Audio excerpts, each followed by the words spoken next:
For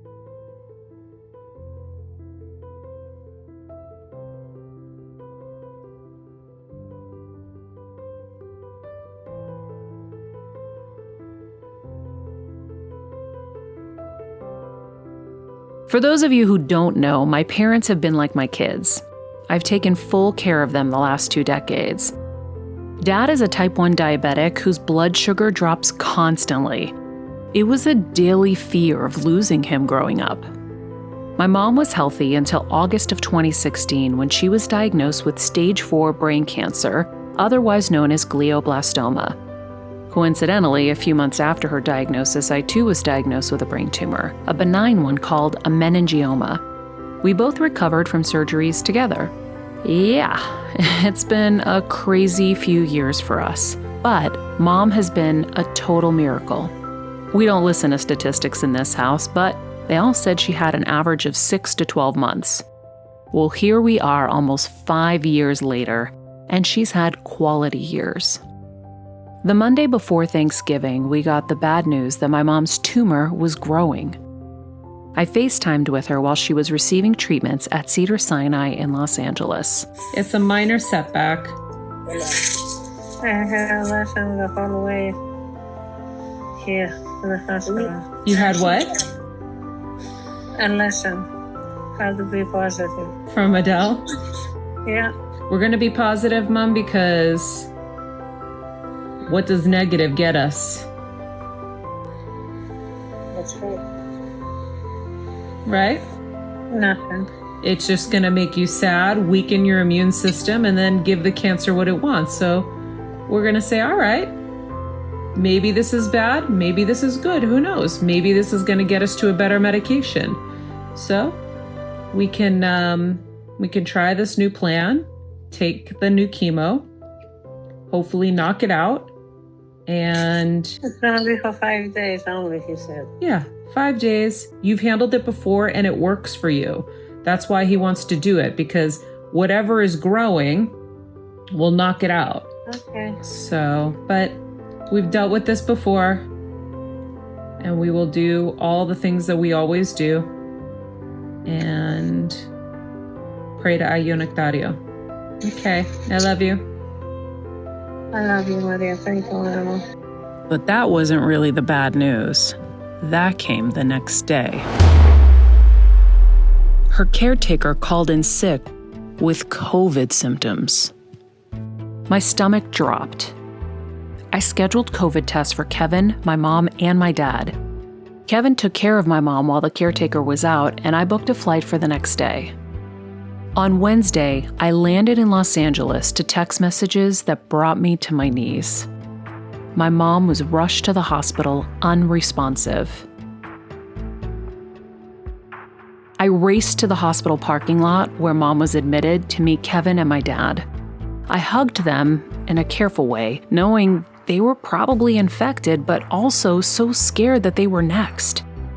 I had to hug them. I didn't get the chance to with my mom. We were all so emotional, worried if she would make it. Later that night, the COVID test results came back. Kevin, thankfully, was negative. My dad, however, was positive. So this became a nightmare really fast. Really quickly, so many things are pouring through my head. I'm thinking that I'm going to lose my parents. And this is awful. And I may not even be able to say goodbye. At first, he isolated in the guest house where we were staying during our home renovation. Yeah, unfortunately, we were in the middle of making our home handicap accessible for my mom and setting up a room on the first floor for her. I would continue to stay in the main house, in my makeshift bedroom, and quarantine my dad in the back room. And I realized I can't be in the hospital with my mom. I can't be in the guest house with my dad. And so I just kept saying to myself, you can only focus on what you can do, not what you can't. So focus on what you can control. I had Kevin buy me a painter's uniform and goggles at the hardware store, and that became my hazmat suit to take care of my dad. Being as careful as I can so that I could at least check on my dad, because his diabetes is also scary for us. I would try to do most of the check-ins through the window. Meanwhile, a nurse helped me with the idea of keeping FaceTime on for my mom. Kevin had made these stands with magnets, so I dropped one off and stayed on 24-hour FaceTime with my mom. I didn't want her to feel alone, and I knew that I needed to keep her brain working. Between the COVID fog and the brain tumor fog, I knew for her to beat this, we needed to keep her brain stimulated. Sometimes it would take a long time to get a response, but when I did, I would celebrate. What time is it, Marianne? A little after 11.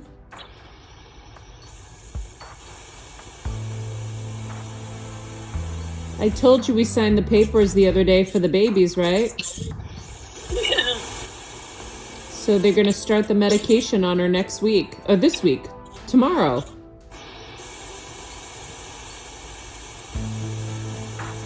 Pretty cool, huh? I would ask her to repeat church hymns and Greek poems and asked her to help me remember some lyrics. How do you say it?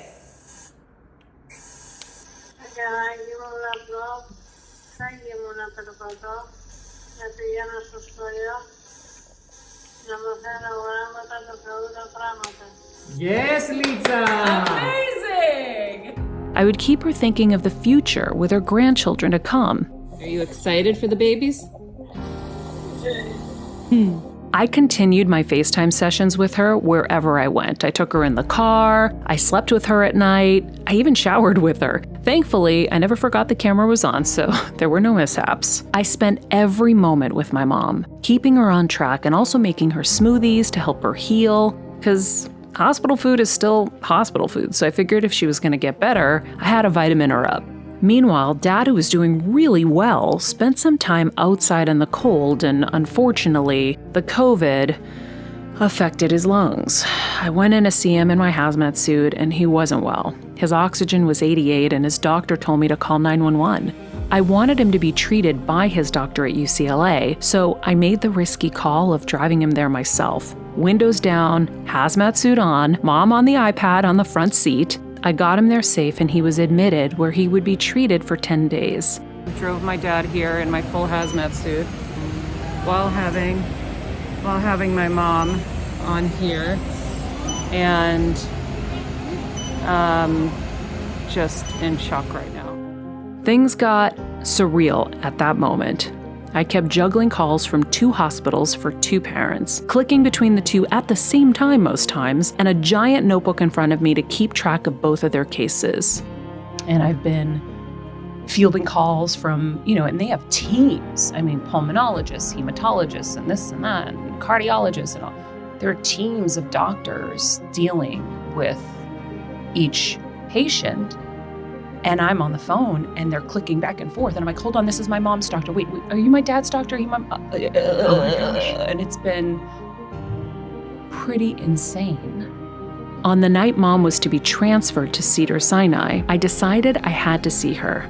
When you know there's a chance you may lose your parent, you'll do anything to see them. So I timed the exit from her room to the outdoor ambulance. I drove up and got to see her and touch her, and it was amazing, and it gave me so much peace. She waved goodbye as she left in the ambulance.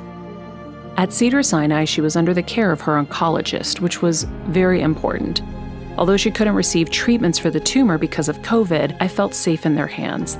They knew her. I continued the FaceTimes and would sing Christmas carols with my friend and podcast producer, Kelsey, and would make her laugh at any cost.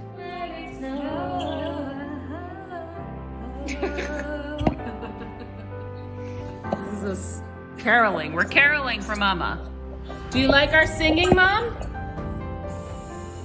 Yeah. Okay, we're gonna keep going. Do you have any requests? We sang to her for hours. Laughter and music is healing, of course. Discharge day was approaching. I was equally excited and freaked out because the house was a dust mop and no one had lived there in months. The tricky thing is when a patient is discharged to you, especially when they're still ill, you are now the doctor. I didn't realize it until I was in the thick of it. I was blessed enough to get amazing caretakers to help.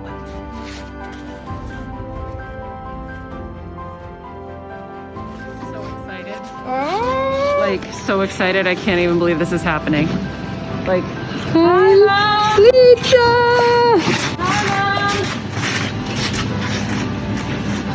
hi! Lisa! Okay?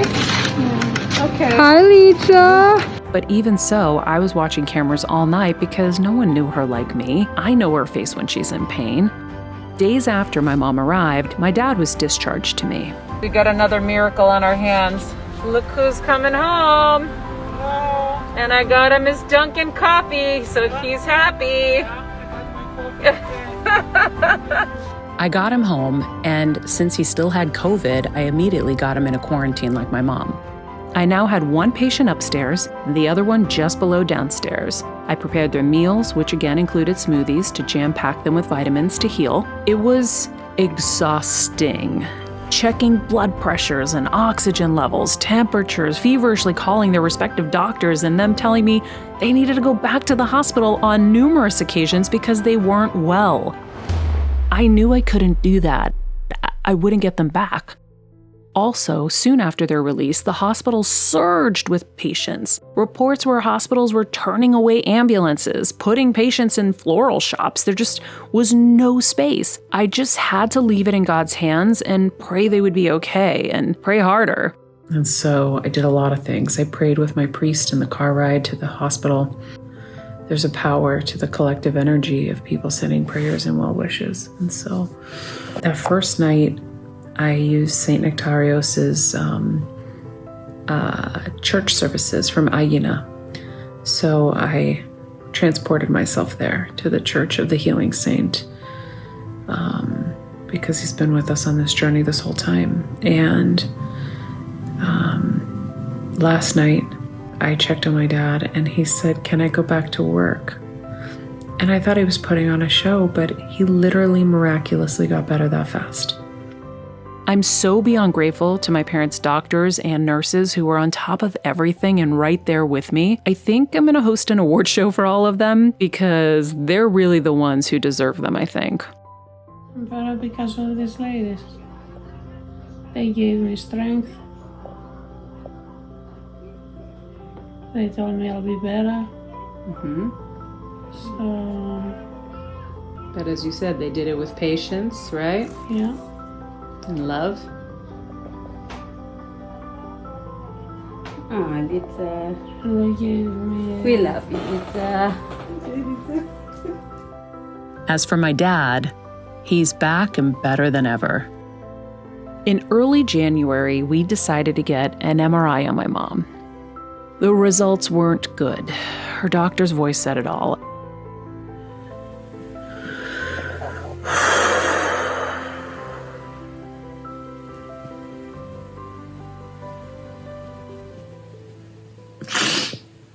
So, my mom has a brain bleed.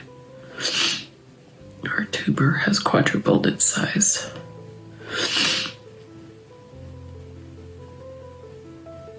Not the news I was expecting today.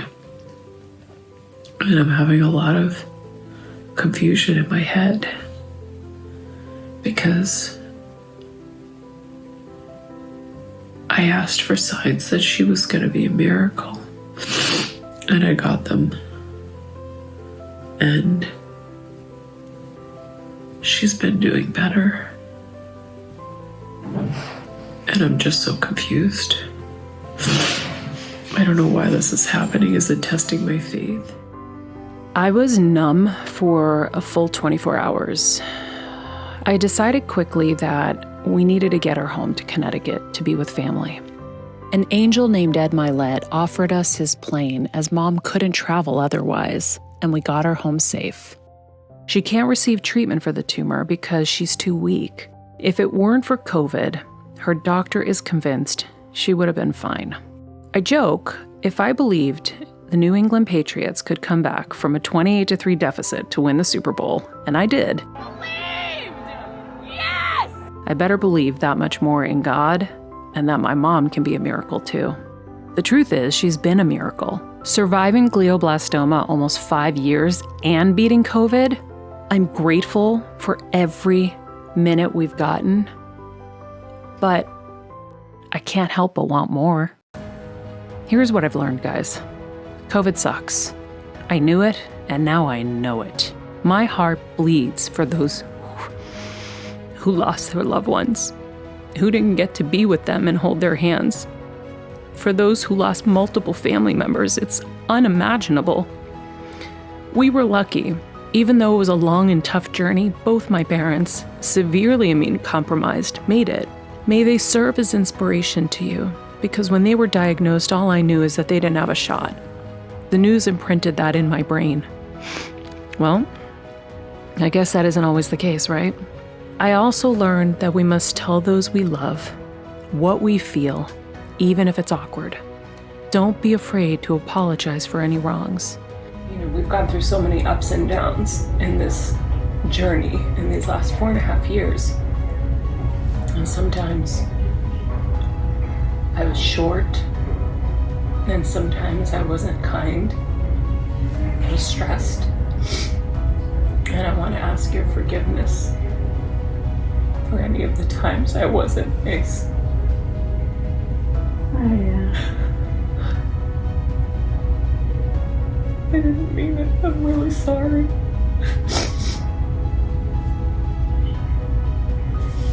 I've been wanting to say that to you for a while when I was in LA.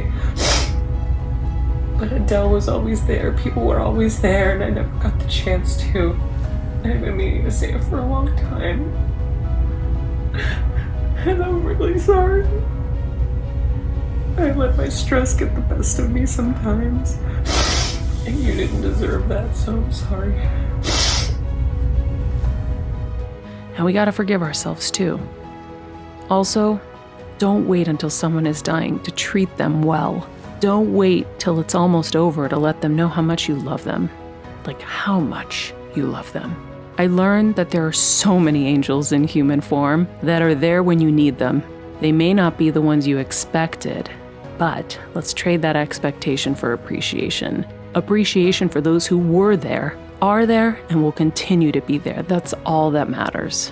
As for my mom, we're just enjoying every minute of her miracle.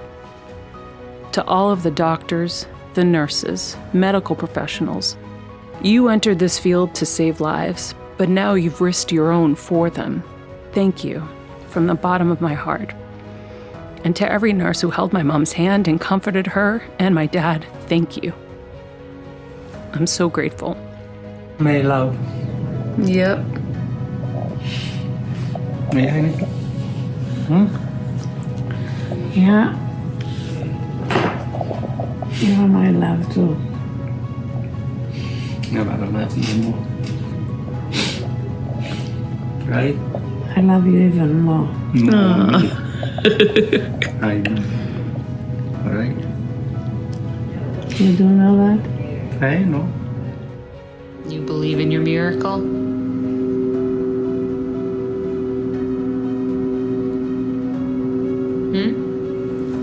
Yeah. Okay. What are you thinking about when you see him? But I love him more every day. Me too, honey. Oh,